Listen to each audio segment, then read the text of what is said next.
Juge qui a cru bon de relaxer des jeunes extrémistes violents car ce qu'ils inculpaient sans aucune équivoque avait été filmé hors zone autorisée. Je sais, certains n'ont pas tout compris.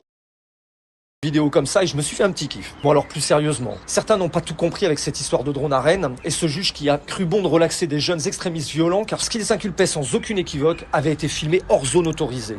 Je sais, dit comme ça paraît impossible mais pourtant c'est la stricte vérité. Alors je te refais le film. Le jeudi 24 avril 2025 devient une référence dans les annales judiciaires de Rennes. Tu te demandes comment? C'est très simple, écoute ça. 7 militants soi-disant Antifa comparaissaient au tribunal judiciaire de Rennes pour répondre de leurs actes d'agression physique sur 2 étudiants qu'ils avaient identifiés comme étant militants du RN.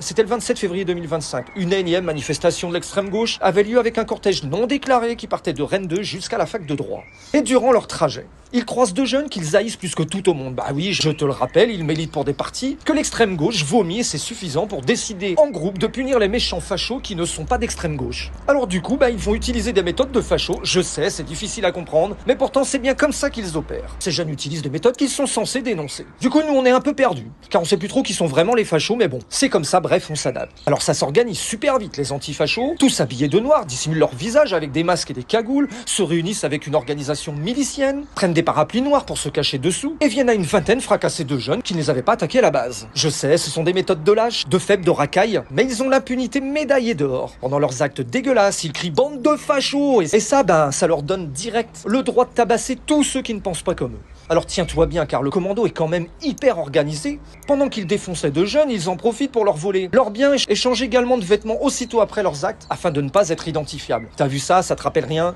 Eh bien si, dans mes vidéos, j'ai pu souvent te montrer que cette méthode était utilisée par les voleurs violents des rues ou les petits dealers. Ils portent plusieurs vêtements sur eux, de couleurs différentes, et ainsi quand ils ont dû être violents dans leurs actions, ils changent vite de fringues. C'est évidemment plus difficile pour la police de les retrouver. Ici l'équipe de BAC Rennes, on recherche un individu avec un jogging noir Lacoste et un sweat à capuche gris. Bon là, pas de bol, c'est déjà plus un jogging noir mais un jean bleu. Là, je pense que tu as bien compris la technique. Bon, revenons à nos lascars, car il y a quand même un truc qu'ils n'avaient pas anticipé, le drone. Ce truc génial qui te filme d'en haut et que tu ne peux pas atteindre avec tes petits bras. Et ce jour-là, le drone de la police, il a tout filmé. Et même les parapluies n'ont rien pu y faire. Tout est dans la boîte. Et c'est pas beau à voir. C'est indiscutable, on y voit absolument tout. C'est une nouvelle réjouissante pour les excellents avocats de la défense. Eh bien, détrompe-toi. C'était sans compter sur le juge qui allait invalider l'utilisation des drones sur une zone non autorisée. Bon alors là, attends, tiens-toi bien. Si tu te dis que le juge a pris cette décision parce que la police avait grave abusé et avait filmé carrément très loin du périmètre accepté par la préfecture, eh bien tu te trompes. C'est pas 500 mètres, c'est pas 300 mètres, c'est pas 150 mètres, c'est même pas 100 mètres. On parle là seulement d'une 50aine de mètres grand max. Pire. Alors on peut se dire génial. La technologie permet de choper des petits branleurs qui fracassent à une vingtaine de gars et les obliger à rendre des comptes au tribunal. Eh bien non, c'est sans compter sur un juge qui va décider que la zone n'a pas été respectée. Je me demande quand même s'il aurait pris la même décision si ça avait été son gamin qui se serait fait lyncher par des antifas aux méthodes de fascistes. Mais bon, je te montre quand même la dinguerie. Regarde. Ça c'est le plan où le drone a le droit de filmer. Ici c'est la zone où tout s'est passé. Comme tu peux le voir, c'est effectivement pas tout à fait dans la zone du marquage. Mais tiens-toi bien, tu sais pas la meilleure. Normalement, la zone délimitée par la préfecture était comme ça.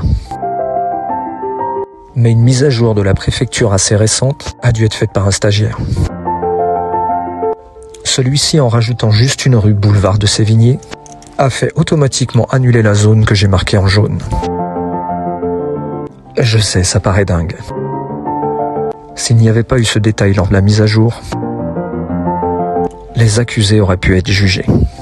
Alors, chose intéressante aussi, que le média Braise Info nous a révélé que parmi les prévenus, il y a un Simon B, leader antifa notoire à Rennes, déjà condamné pour violence sur policier, et Raphaël G, étudiant depuis 9 ans à Rennes 2. Alors, il a visiblement redoublé beaucoup le gars. Il a été accusé en 2019 d'un viol par des groupes d'extrême gauche eux-mêmes. Rien que ça.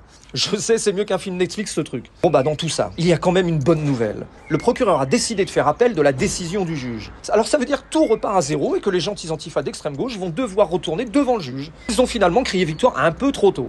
Mais à ton avis, le nouveau juge va-t-il être aussi clément que celui de la dernière fois vis-à-vis d'eux? Ou va-t-il enfin défendre vraiment les victimes? Le Jarl te salue.